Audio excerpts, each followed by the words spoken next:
The dust hadn't settled on Reith's desk in 300 cycles. He liked it that way.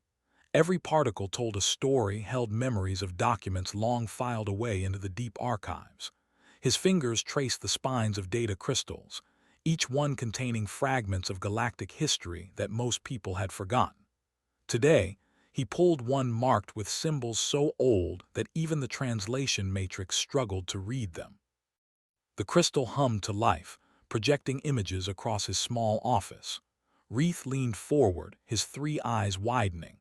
There, buried in migration records from 10,000 cycles ago, was a reference he'd never seen before. A species called humans. Not much information. Just a note that they'd attended exactly one galactic assembly meeting, delivered a cryptic warning, then requested their entire sector be marked as restricted territory. Curious, Reith muttered, making notes on his tablet. The records indicated humans came from a blue world they called Earth, third planet from a yellow star. But when he tried to access current data about the Sol system, he found nothing. Not blocked, just empty. As if someone had carefully erased every modern reference while leaving the ancient ones untouched. Across the galaxy, Nira was having a much worse day. Her shift on the exploration vessel Wandering Star should have been routine. Monitor scanners, log spatial anomalies, try not to fall asleep during the 12-hour stretch of absolutely nothing happening. Instead, alarms blared across her console. "What have you got?" Commander Pell asked, rushing to her station. "Unknown energy signature, sir, right at the boundary of Zone 14. Nira's fingers flew across her controls. "It's old, really old, some kind of automated buoy." "Zone 14, Pell frowned. "That's the empty sector, nothing there but dead rocks and cosmic dust." "Not quite empty, sir." Nira pulled up the readout. "This buoy is broadcasting a message. Pre-assembly era encryption, but I'm breaking through." The message, when it finally decoded, was simple, too simple. "Turn back, we sleep but we watch." Pell laughed. "Probably some ancient navigation warning. There's 100 of those scattered around old mining operations. Log it and move on." But Nira couldn't move on. She ran every scan she had. The buoy wasn't ancient technology. It was ancient design, yes, but the materials were impossibly advanced. The power source showed no degradation despite being 10,000 cycles old, and the quantum encryption was so sophisticated that her system had only cracked it by accident, finding a backdoor that seemed deliberately placed. Someone had wanted this message found, eventually. Back at the Grand Archive, Reith discovered something else. A children's story, popular across 40 different species, about mythical warriors from a silent world. In every version, the warriors were protectors who could end conflicts with mere words. They were wise, patient, and terrifyingly powerful when roused. The stories always ended the same way. The warriors grew sad watching younger species fight, so they went asleep, promising to return when truly needed. "Just fairy tale-ese," his colleague Dren said when Reith showed him the findings. "Every culture has legends about mysterious guardians. It's psychological comfort, nothing more." "But these legends all date from the same period," Reith insisted. "Right after that assembly meeting I found, and they all describe the same species. Blue world, yellow star, called themselves humans." Dren shrugged. "So some real species inspired the myths before going extinct. Happens all the time." Except Reith didn't think they were extinct. The restricted zone around Sol had been maintained for 10,000 cycles. Someone was maintaining it, and that someone had enough influence to keep an entire sector off limits despite the Assembly's constant expansion. 3 months later, the Grand Assembly convened to discuss opening new territories. Council Chair Volish proposed exactly what Reith had been dreading.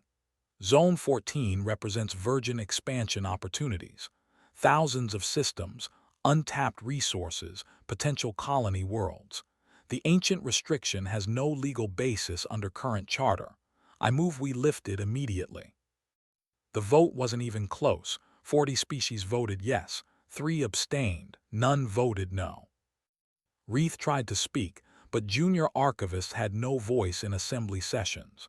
He could only watch as they planned the greatest exploration fleet in modern history. 200 ships, 40 species represented, scientists, diplomats, merchants, all eager to claim their piece of the forgotten sector. Neera received her assignment with mixed feelings.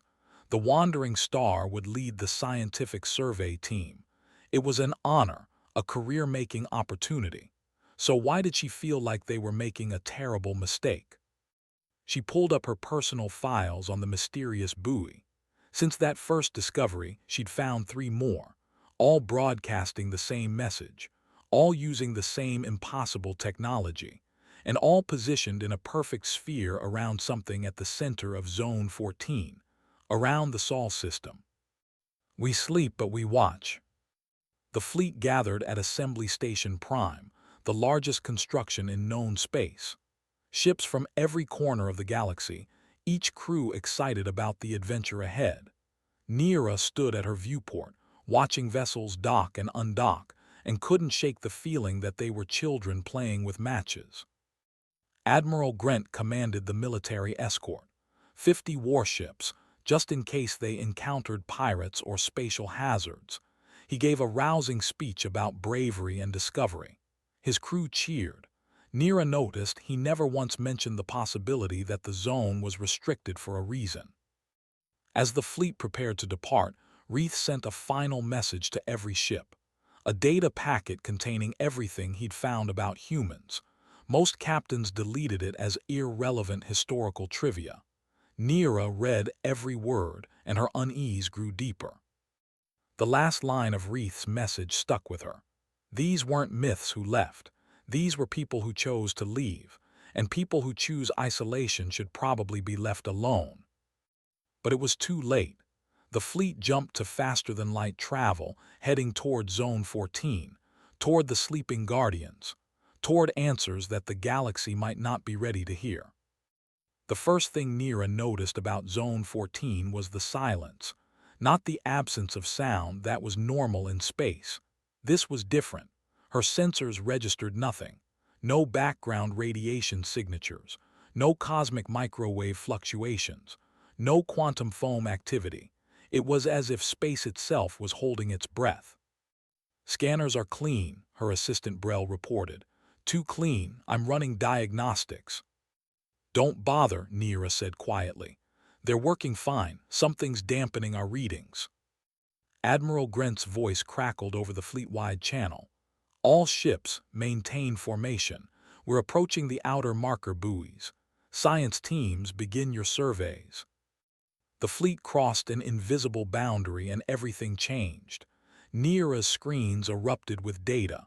Thousands of objects perfectly positioned throughout the region. Not natural, not even close. Satellites, she breathed. Defensive satellites, millions of them. They were beautiful in their own way. Ancient designs, smooth and elegant, arranged in layers that formed an intricate web across the entire sector. Each one was dormant, powered down to minimal function, but Neera's deep scans revealed technology that made Assembly's best defensive systems look like children's toys. "How old are these?" Brell asked. 10,000 cycles, give or take." Neera pulled up a detailed scan. "But the degradation is almost zero. Whatever materials these are made from, we don't have anything like them." Commander Pell stood beside her, studying the displays. "Could they still activate?" "Unknown, but I wouldn't want to find out." Admiral Grant had different ideas. "All ships, the satellites are clearly non-functional antiques. We're proceeding to the inner system. Stay alert but maintain course." The fleet moved deeper. They passed the outer planets, massive gas giants that had been subtly modified. Gravitational anchors, Neera realized. If those satellites ever activated, these planets would serve as power sources. The entire sector was a fortress, disguised as empty space. Then they found Pluto. The small world shouldn't have caught anyone's attention. Too cold, too distant, too irrelevant. But surface scans revealed structures. Lots of them. Grant authorized a landing team. Neera volunteered immediately, ignoring Pell's concerns about safety. She needed to see this with her own eyes. The outpost was pristine. After 10,000 cycles of exposure to space radiation and micrometeorite impacts, it should have been ruins. Instead, the building stood perfect, protected by some kind of preservation field that Neera's instruments could barely detect. Inside, they found living quarters, labs, recreation areas, everything a small research team would need, and in the central archive, a data core that activated the moment they entered. A hologram flickered to life. Human, definitely human. The figure matched the ancient descriptions perfectly. 2 arms, 2 legs, bilateral symmetry, expressive face. The human in the recording looked tired but peaceful. "If you're seeing this," the hologram said, "then you've ignored our warnings and entered Saul space anyway. We're not angry, just disappointed. We left these records because we knew eventually someone would come. You're curious, that's good. Curiosity drove us too once." The hologram gestured and images filled the air around them. Humans building vast ships, humans exploring distant galaxies, humans making first contact with hundreds of species, humans fighting terrible wars, then ending them, humans achieving wonders, then choosing to step back. "We were like you once," the human continued. "Young, eager, reaching for everything we could touch. We met the galaxy, shared our knowledge, helped where we could, but we learned something troubling. Our presence changed you, made you dependent, stunted your growth. Species that should have developed their own solutions waited for human answers instead." The hologram paused, sadness crossing its features. "So we made a choice. We withdrew, not out of fear or arrogance, but out of hope. Hope that you'd grow stronger without us watching over you. We took our technology, our influence, our interference, and we came home. We sealed our borders and went asleep." More images appeared. Humans building the satellite network.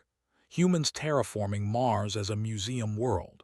Humans constructing defenses that could hold back entire invasion fleets. And finally, humans simply living, pursuing arts and sciences and philosophies that had nothing to do with galactic politics. "This message will erase itself after playing," the hologram said. "Take it as our final gift. Turn around, go back, keep growing, keep learning, keep becoming who you're meant to be. If you ever truly need us, we'll know. We're always watching, but we won't intervene unless there's no other choice." The hologram smiled. "We hope we never have to. We hope you prove us right. We hope you become something wonderful. Goodbye and good luck." The data core went dark, completely dark. When the tech team tried to reactivate it, they found nothing but slag. The message had indeed erased itself, destroying the core in the process. Neera's team returned to the wandering star with their scans and recordings. She sent everything directly to Admiral Grant, expecting him to call off the mission. Instead, his response was immediate and frustrating. Ancient propaganda, obviously designed to scare away explorers so humans could keep this sector for themselves. The fact that they're not here proves they're either gone or irrelevant. We proceed as planned. "But sir," Neera protested over the command channel, "the technology level alone should give us pause. These people could have destroyed the assembly 10,000 cycles ago if they'd wanted to." "Could have, didn't. Probably couldn't, actually. I think we're looking at an elaborate bluff from a species that knew they couldn't compete." Grant's voice carried absolute certainty. "Fleet will advance to Earth orbit within 6 hours. Prepare scientific teams for planetary survey." Neera closed the channel and looked at Brel. Her assistant's face showed the same fear she felt. "He's making a mistake." "He's following orders," Brel said quietly. "Council wants this territory. They're not going to turn back because of old stories." The fleet moved inward, passing Mars. The red planet glowed beneath them, fully terraformed but empty. Gardens without gardeners. Cities without citizens. Museums pieces preserving human history for visitors who'd never been invited. And ahead, shrouded in energy fields that made scanning impossible, hung Earth.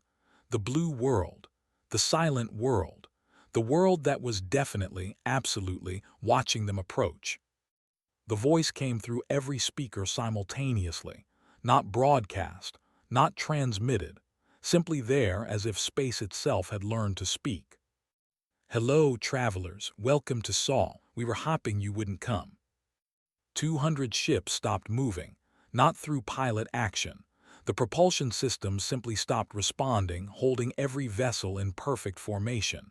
No weapons fired, no shields activated, just gentle, absolute control. Admiral Grant's face appeared on Nira's screen, purple with rage. "This is an act of war. Identify yourself immediately." "War?" The voice sounded genuinely puzzled. "No, this is pest control. You're bugs who wandered into the wrong house. We're deciding whether to sweep you out gently or call an exterminator." Silence fell across the fleet. That voice held no anger, no fear, no emotion at all. Just casual, terrifying certainty. "My name is David Reed," the voice continued, warmer now. "I'm speaking from Luna Station, which you probably can't see because we don't want you to. I'm what you'd call a diplomatic liaison, though that title feels rather grand for someone who mostly gardens and reads old books. I've been monitoring your approach for 3 months now." An image appeared on every screen. A human, looking exactly like the ancient records described. Middle-aged features, graying hair, wearing simple clothes. He sat in what appeared to be a garden, surrounded by earth plants that shouldn't exist outside their homeworld. "You found our message on Pluto," Reed said. "I'm glad. It saved me some explaining. You know why we left. You know we asked to be left alone. Yet here you are, 200 ships strong, ready to claim what isn't yours to claim." "This sector is unclaimed territory under assembly law," Grant argued, finding his voice again. "You abandoned it 10,000 cycles ago. You have no legal standing to restrict access." Reed smiled. It wasn't a nice smile. "Legal standing. How adorable. Tell me, Admiral, does a parent need legal standing to keep children from playing with fire? Does a zookeeper need permission to separate the wolves from the rabbits?" "We are not children." Grant's image shook with fury. "We are the Galactic Assembly, representing 47 sovereign species and 3,000 inhabited worlds. We will not be dictated to by remnants of an extinct civilization." "Extinct?" Reed's smile widened. "Oh dear, you really believe that, don't you? How many ships do you have, Admiral? 200, how impressive. We have more humans in this solar system than your entire assembly has citizens. We just don't see the point in spreading across the galaxy anymore. Been there. Done that, got bored." He stood walking through his garden, the camera followed. "Let me show you something." The view shifted. Earth filled the screens, beautiful and blue and completely hidden behind defense grids that suddenly became visible. But beyond Earth, space rippled. Ships appeared. Not gradually, not traveling, just appearing as if they'd always been there and had simply chosen to be seen. Nira counted 47 vessels before she gave up. Each one dwarfed the Assembly's largest battle stations. They didn't look threatening. They looked functional. Tools, not weapons. Hammers, not swords. Somehow that made them more frightening. "These are our local defense forces," Reed explained. "Mostly automated, with skeleton crews. We haven't needed a real military in 8,000 cycles. Honestly, maintaining these things is more nostalgia than necessity. We keep them running the way your people might preserve ancient monuments."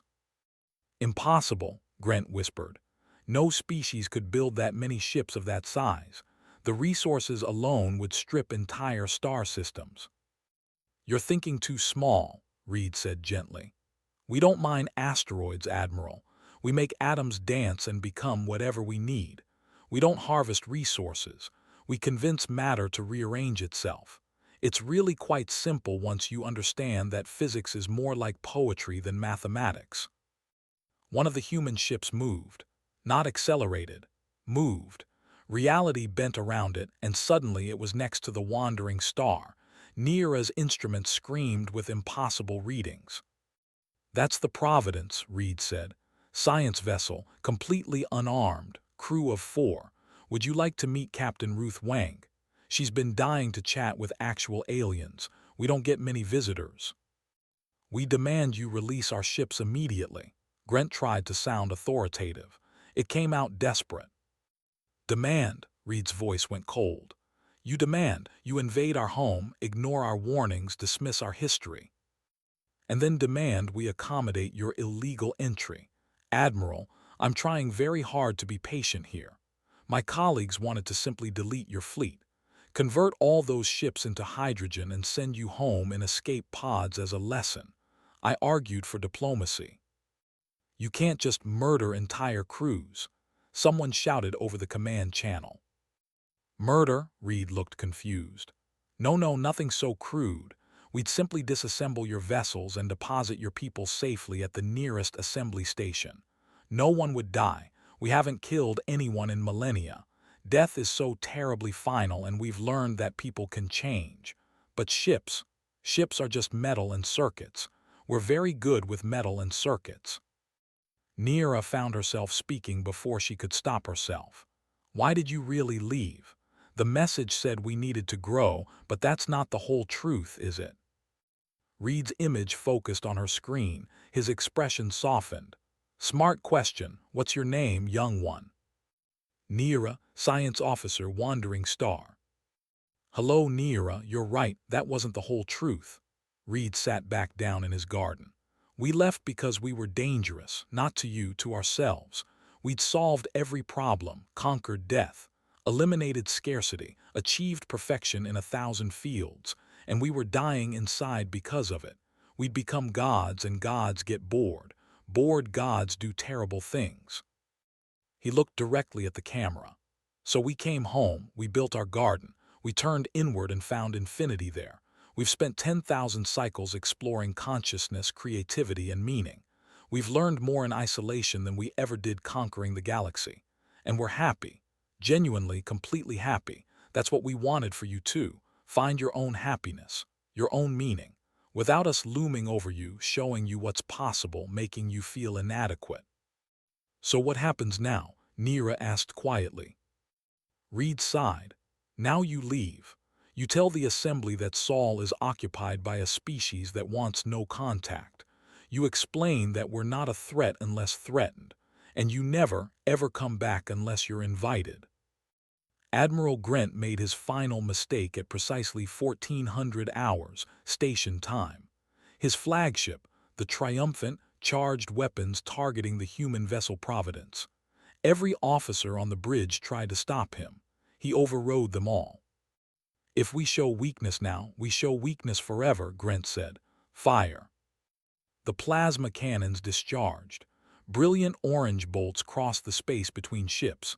They should have struck Providence's hull with enough force to crack a moon.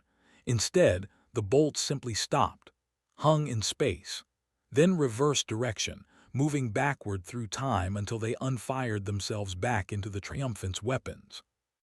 "Oh dear," David Reed said over the open channel. "Ruth, I think the Admiral needs a timeout." The human captain's voice responded, carrying an edge of disappointment. "Confirmed. Implementing educational protocols." Grant's flagship began to change. Not damaged, changed. The weapons systems disappeared, their components rearranging into decorative sculptures. The engine core reformed into a garden atrium. The command console transformed into a children's play structure, complete with slides. "What have you done?" Grant screamed, staring at what had been his weapons station. It was now a fountain. A beautiful, perfectly functional fountain. "We've shown you the difference between your technology and ours," Ruth Wang said, her face appearing on the screens. She looked kind, grandmotherly. That somehow made it worse. "You tried to hurt us. We turned your warship into art.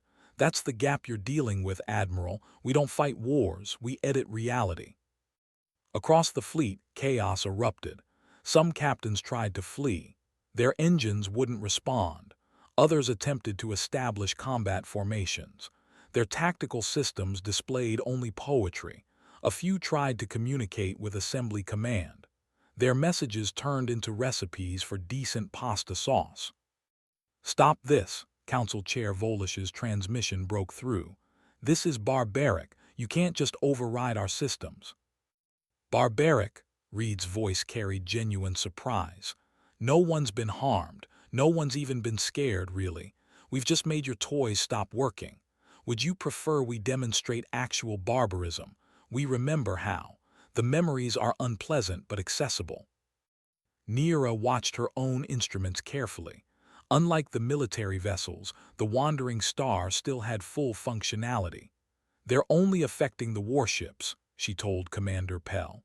"The civilian and science vessels are untouched." "Testing us," Pell said quietly, "seeing if we're smart enough to notice the distinction." Reed spoke again, his tone shifting to something more serious. "We're going to release your ships now. You're going to leave. But before you go, we need to show you something. Something important. Captain Wang, if you would." The Providence moved again, that same impossible translation through space. It positioned itself between the assembly fleet and deep space, facing outward into the darkness beyond Sol. "3 months ago," Ruth Wang said, "we detected unusual quantum distortions near the galactic rim. We've been monitoring them carefully, hoping we were wrong. We weren't wrong. Look." The view shifted to deep space. At first, Neera saw nothing unusual. Then her sensors began registering massive energy signatures. Ships, hundreds of them, thousands, moving toward the galaxy at speeds that shouldn't be possible. "What are we looking at?" Neera asked. "The reason we really built our defenses," Reed answered. "The reason we've been watching the galaxy so carefully. The reason we hoped you'd develop faster than you have. Meet the Harbingers." The alien vessels were wrong. That was Neera's first impression. They didn't follow standard design principles. They looked organic, grown rather than built, but not in any natural way. They looked like nightmares given form. "Extragalactic intelligence," Wang explained. "We detected them 10,000 cycles ago during our expansion phase. They were still several galaxies away, but heading this direction. We ran projections. They'd arrive eventually, so we prepared." "Why didn't you warn us?" Volish demanded. "We tried," Reed said softly. "That assembly meeting 10,000 cycles ago, we explained everything, showed evidence, offered to help you prepare. Do you know what the Council did? They accused us of fabricating threats to justify human expansion. They voted to restrict our access to assembly space. They called us warmongers and fearmongerers." Reed's voice joined the channel from the Grand Archive. "The records, they were sealed, marked as human propaganda. I found them only by accident." "So we left," Reed continued. "Built our fortress, prepared alone. Hoped we were wrong about the Harbingers, hoped they'd pass by. Hoped you'd grow strong enough to help defend the galaxy if we were right. We've been monitoring their approach for 10,000 cycles. They're 40 years out now, maybe 50. 40 years, Grant found his voice. That's not enough time to prepare defenses." "It is if you start today," Wang said. "It isn't if you waste time arguing about territory and legal standing. We're giving you a choice, Admiral, Council Chair, all of you. Go home, tell the Assembly what you've learned, start building defenses, we'll help. We won't give you our technology because that would cripple your development, but we'll teach you principles, share strategies, stand beside you when they arrive." The Harbinger fleet grew larger in the displays. Even at this distance, their power was obvious. These weren't explorers, these were predators. "Or," Reed said, his voice hard, "you can keep treating us as the enemy, keep trying to claim our territory, keep ignoring the real threat. In which case we'll defend ourselves and let you face the Harbingers alone. We can survive that fight. Can you?" Silence fell across the channel. 200 ships, thousands of crew members, all processing the same terrible realization. The legends were real. The threat was real. and they'd wasted months chasing territory when they should have been preparing for war. Neera pulled up the deep space scans, running her own analysis. The Harbingers weren't just traveling, they were harvesting. Every system they passed turned dark, dead, consumed. "They eat civilizations," she whispered. "That's what they do. They find life and they eat it." "Yes," Wang confirmed. "They've consumed hundreds of galaxies. We're just the next course on their menu, but we don't have to be easy prey. You have 40 years. Maybe 50 if we're lucky. Use them wisely." Admiral Grint stared at his fountain, formerly a weapons console. When he spoke, his voice had lost all arrogance. "What do we do?" "You grow up," Reed said simply. "Fast." The War Council met on Luna Station, in a garden that shouldn't exist under a dome that shouldn't be possible. Representatives from 47 species sat among Earth flowers, breathing processed air, trying not to think about how easily their hosts could make them disappear. David Reed served tea. Actual tea from plants grown in lunar soil, prepared in ceramic cups that were probably older than most assembly civilizations. The gesture was so absurdly domestic that it somehow made the situation more surreal. "Sugar," he offered Council Chair Volish, who accepted with trembling hands. Ruth Wang stood at a holographic display showing the Harbinger advance. They move in waves, scout forces first, analyzing defenses, then harvester ships that strip planets down to bedrock. Finally, the dreadnoughts that eliminate any resistance. The entire process takes about 3 months per system. "How do you fight them?" Admiral Grint asked. His flagship was still a floating art gallery. Reed had promised to fix it eventually. Maybe. "You don't," Wang said bluntly. "Not directly. They're too numerous, too adaptable. They learn from every engagement. Every tactic you use once becomes useless the second time. They're like an immune system getting stronger with each exposure." "Then how have you survived?" Neera asked from her seat beside the assembly delegation. Wang smiled. "We haven't fought them yet. We've been preparing to fight them. There's a difference. We've spent 10,000 cycles running simulations, building models, studying their patterns from a distance. We know their weaknesses, we think." "You think?" Volish set down his teacup with a sharp click. "You've had 10,000 cycles and you still don't know how to stop them." "Oh, we know how to stop them," Reed interjected calmly. "We could probably wipe them out tomorrow if we wanted to. That's not the question. The question is how to stop them without becoming them." He pulled up new images. Massive weapons platforms, reality-warping devices, things that made even the humans' current technology look primitive. "These are the solutions we rejected. Too powerful, too indiscriminate, too easy. Use these and you stop being defenders. You become destroyers. We've walked that path before. Never again." "So you'll let everyone die because you're afraid of your own power?" Grint's voice dripped with contempt. "No," Wang said sharply. "We'll teach you to fight your own battles. We'll stand beside you, but we won't do it for you. That's how species die. Not in war, in comfort, in safety, in learned helplessness." She changed the display to show assembly space. "You have resources we don't, population, diversity, perspectives we've never considered because we've been isolated too long. We have technology you don't, experience, time to prepare. Together we might have a chance. Separately we're both doomed. We're just doomed slower." Reith spoke up from where he'd been quietly taking notes. "What's the actual timeline? You said 40 years, but what does that mean in practical terms?" Reed pulled up a star chart.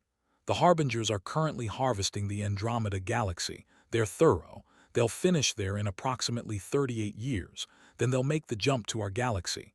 First contact will be at the rim sectors, probably here." He highlighted a region far from both Sol and assembly space. "Independent colonies, small populations. They'll be gone before anyone realizes what's happening." "Then we have time," Volish said, relief obvious in his voice. "No," Neera said quietly, understanding dawning. "We don't, Because those colonies are people, lives, we can't just write them off. Exactly, Wang said, nodding approval at Nira. And that's your first test. Do you warn them, help them evacuate, build defenses that probably won't work? Every choice has consequences. Every decision teaches the harbingers something about you. The room fell silent. The weight of impossible choices settled over everyone. We need to see them, Grant said finally. Not in recordings, not in projections. We need to see what we're actually facing. Reed and Wang exchanged glances. That can be arranged, Reed said slowly, but you won't like it. 2 hours later, Nira stood in an observation deck that existed partially in normal space and partially somewhere else. Human technology, Reed explained, folded dimensions. It let them observe distant events in real time without actually being there. The view showed a planet in Andromeda, beautiful world, blue-green oceans, purple vegetation, cities that glowed with soft light, and above it harbinger ships descended. This is happening right now, Wang said quietly. 4 million light-years away, but right now. The harvest began. It wasn't violent, it was worse. The harbinger ship simply touched down and began converting matter. Buildings became dust, oceans became steam. Living things became raw materials sorted and stored with clinical efficiency. The planet's inhabitants tried to flee, but there was nowhere to run. The harbingers were patient, thorough, inevitable. In 3 hours, a thriving world of 8 billion souls became a lifeless rock. They're not evil, Reed said, his voice heavy. That's the terrible part. They're not malicious. They're just hungry. To them, we're not people, we're resources, like you might view a field of wheat. You don't hate the wheat, you just harvest it. Volish was openly weeping. Grant had gone pale, his earlier bravado completely gone. Several representatives had left the room to be sick. Can we save anyone? Nira asked, knowing the answer but needing to hear it. From that planet? No, it's already done. From the next one? Maybe, if we start now, if we work together, if we're smart and lucky and willing to make terrible choices. Wang turned to face the assembly delegation.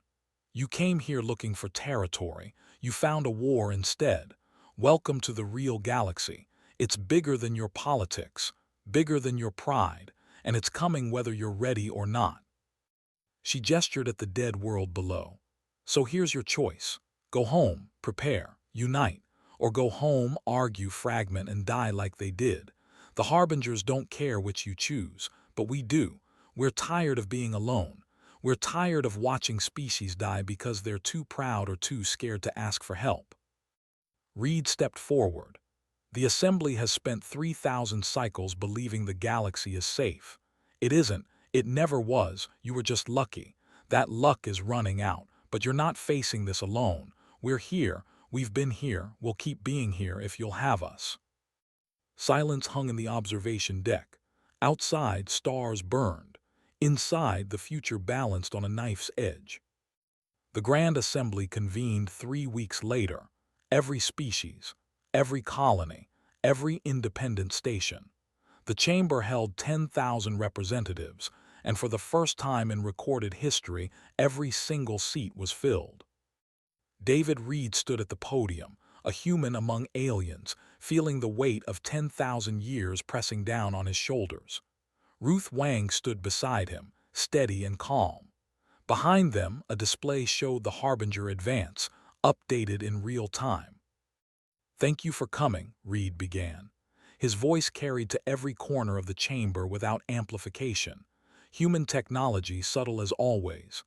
I know many of you don't want us here, don't trust us, that's fair. We left you, isolated ourselves, refused contact for 10,000 cycles. We had our reasons, but reasons don't heal wounds. He paused, looking across the sea of faces.